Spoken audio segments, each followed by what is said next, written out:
মহেশতলা ৩০ নম্বর ওয়ার্ডের চিংড়িপোতা বলেরামপুরের আতশবাজি শিল্পের উন্নয়নে পশ্চিমবঙ্গ সরকারের অধীনস্থ এমএসএমই দপ্তরের আর্থিক সহযোগিতায় ও সিএসআইআর এনইইআই দ্বারা ২ দিনব্যাপী পরিবেশ বান্ধব সবুজ আতশবাজি প্রশিক্ষণ শিবির শুভ উদ্বোধন হয়।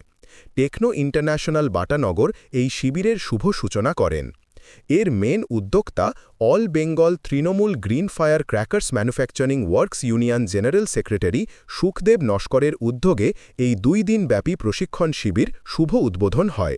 এই প্রশিক্ষণ চলবে ৮ এবং ৯ তারিখ ডিসেম্বরে। এই অনুষ্ঠানে উপস্থিত ছিলেন joint director Partha Chatterjee, deputy director Tushar Pritam Ghosh এবং ডিস্ট্রিক্ট সাথী চক্রবর্তী এবং ইন্ডাস্ট্রির অফিসার অনিল মান্না এবং এস চ্যাটার্জি এবং প্রিন্সিপাল অশোক নস্কর, ডাইরেক্টর তাপস শতপথী, বজবজ পঞ্চায়েত সমিতির 1-এর সভাপতি কানাইলাল দাস এবং মহেশতলা পৌরসভার পৌরমাতা ৩০ নম্বর ওয়ার্ডের রেখা নস্কর।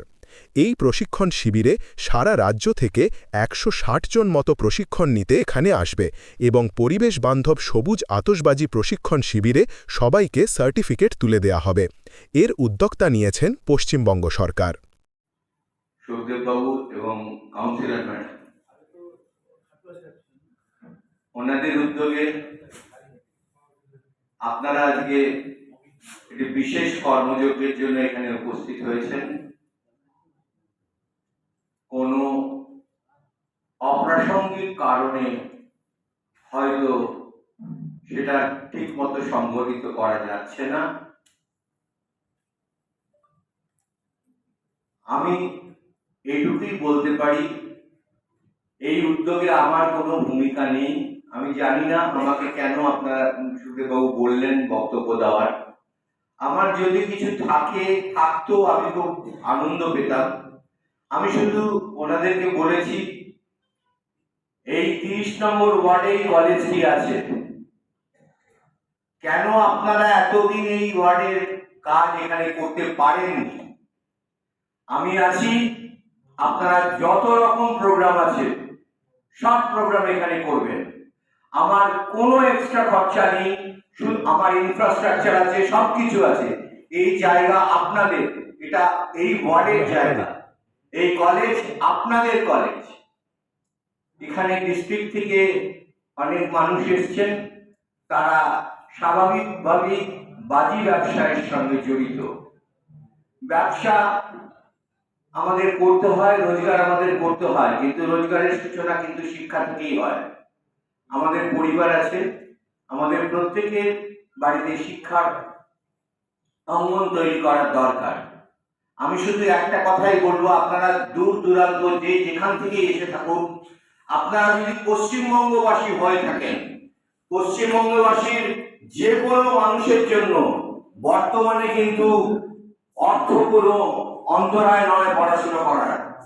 যোগাযোগ করবেন আমাদের সঙ্গে, আমরা সর্বতভাবে চেষ্টা করব আপনাদের পরিবারের যারা ছেলেমেয়েরা আছেন তারা যেন টেকনিক্যাল এডুকেশন এবং পরবর্তীকালে চাকরি নিতে পারে। আমরা তাদেরকে সেই যোগ্যতায় তৈরি করব, আমি প্রতিশ্রুতি দিলাম। আগুন কিভাবে সৃষ্টি হয় আপনাদের একটু বোঝাবো। আগুন সৃষ্টি হতে গেলে 3টে জিনিসের প্রয়োজন: অক্সিজেন, তাপ, দাহ্য পদার্থ। দাহ্য পদার্থ বলতে আপনাদের মশলাটাকে বোঝাচ্ছে দাহ্য পদার্থ, আর বাতাসের অক্সিজেন। আর কোনো কারণে যদি দেশলাই কাঠি বা বিড়িতে আগুন ফাগুন যদি লেগে যায়, তাহলে সঙ্গে সঙ্গে একটা ফায়ারের সৃষ্টি হবে। তাহলে এই জিনিসটা কিন্তু মাথায় রাখবেন যে কোনো কিছু আগুন সৃষ্টি হওয়ার আগে এই 3টে জিনিস থেকে সাবধান হতে হবে। আপনার যদি কোনো কারণে আগুন লেগে যায়, তাহলে আপনি মশলাগুলোকে সরিয়ে ফেলবেন, তাহলে আগুনের আর সম্ভাবনা নেই। অক্সিজেন কাট আউট করবে, আপনি তেল জাতীয় আগুনে আগুন লাগলে ফোম ব্যবহার করবেন, দেখবেন যে অক্সিজেন আর ঢুকতে পারছে না, তখন আগুন নিভে যাবে। ঠিক আছে? এইভাবে আমাদের সহজলভ্য জল সহজে পাওয়া যায়। আপনারা বাজি কারখানার সাথে সাথে কাছাকাছি জলের ব্যবস্থা করবেন, জলটা যেন মাছ থাকে। আর কিছু বালি যখনই তৈরি করবেন, বালি কাছাকাছি জোগাড় করে রেখে দেবেন। ঠিক আছে? সর্বপ্রথম বলি, আপনাদের এইটা মাইন্ডে রাখতে হবে যে লোকাল দমকল কেন্দ্রে আপনারা তো চেষ্টা করবেন লোকাল দমকল কেন্দ্রের ফোন নাম্বারটা অবশ্যই রাখবেন। আপনাদের সাথে সাথে আমরাও ছুটে আসবো, আপনার বিরাট দুর্ঘটনার হাত থেকে রক্ষা পাবেন। হয়তো ট্রেনটা আজকে কোনো কারণে হলো না, তো 8-9 তারিখে হবে। আপনারা সকলে আসবেন। আর যেটা বলার, আপনারা তো সকলেই জানেন আমরা এই ব্যবসায়ের মধ্যে আমাদের 30 নম্বর ওয়ার্ড এবং পঞ্চায়েত, বজবজ 1 নম্বর পঞ্চায়েত, তো আমরা এইখানে প্রায় 20-25 হাজার মানুষ এই শিল্পের সঙ্গে যুক্ত। তা আমাদের এই শিল্পটা মানে যেভাবে উন্নয়ন হয়, তো সেইভাবে আমাদের সকলেরই দৃষ্টি রাখা উচিত। কারণ শিল্প তো আর একা বা 2-4 জন মিলে কিছু হয় না। আমরা যদি এই শিল্পটাকে বাঁচিয়ে রাখতে চাই, আমাদের প্রত্যেককে এগিয়ে আসতে হবে এবং ঠিক মতো ঠিক সময়ে ঠিক পরিকাঠামো করে সেটাকে করতে হবে। তাই সেই জায়গাগুলো আপনারা প্রত্যেকেই সেগুলো চিন্তাভাবনা করবেন, আর যাতে আগামী দিনে এই শিল্পটাকে আমরা বাঁচিয়ে রাখতে পারি, সেটা আমরা আমাদের সকলকেই এটা দেখতে হবে। এটা মাননীয় মুখ্যমন্ত্রী মমতা বন্দ্যোপাধ্যায়ের শুভ উদ্যোগ।